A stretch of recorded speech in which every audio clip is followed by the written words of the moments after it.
gave them up to a what? A reprobate mind, to do those things which are not convenient. So let's camp out here for a little while. Let's expound on this word reprobate, okay?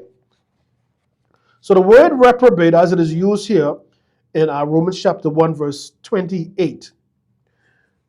A reprobate mind from the Bible describes a morally corrupt, rejected, and depraved mind that has persistently turned away from God and truth, leading to an inability to discern right from wrong and a justification of sinful behavior, understanding and deemed unapproved. Sorry.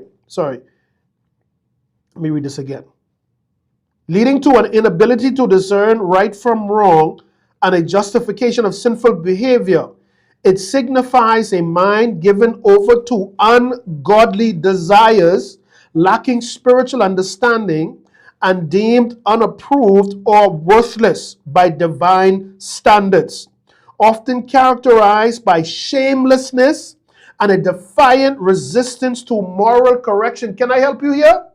I'm sure many of you know the very popular black activist pastor in America that leads a wayward church, who believes that it's okay for the black men, for him to grow dope in his church and have them smoke it there. He believes in abortion. He believes in homosexuality. And every time a true man or woman of God speak against this man is shameless. This man is defiant. This man is rebellious. Can we now agree that this man is a reprobate? Can we now agree that God has turned this man over to his own lust?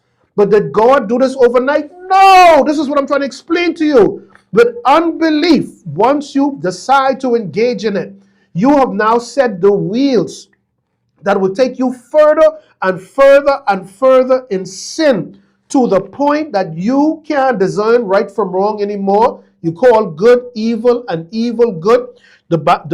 You are shameless and you are defiant. You love to be the limelight on you. Your arrogance has become nauseating. But here is the real issue. The real issue is those that follow them.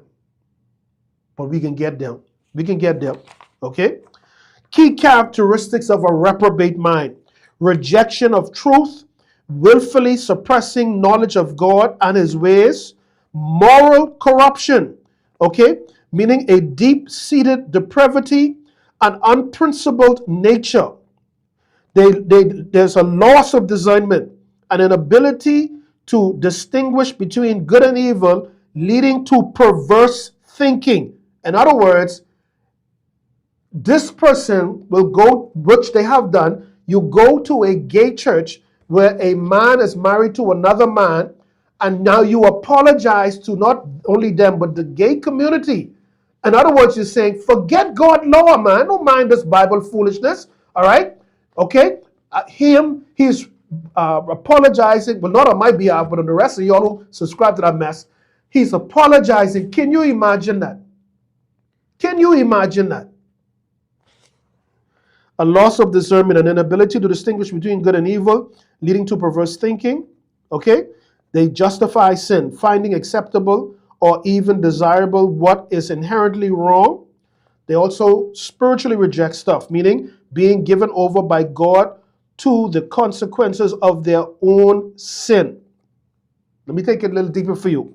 The term, which is reprobate, the term comes from the Greek word adokimos, A-D-O-K-I-M-O-S, meaning unapproved, rejected, or not standing the test, like a counterfeit coin.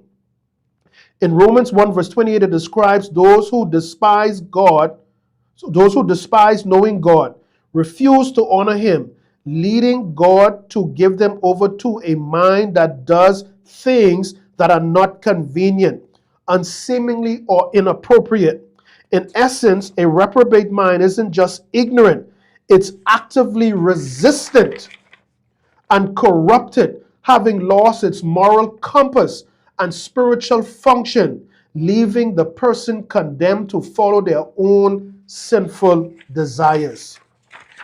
Wow.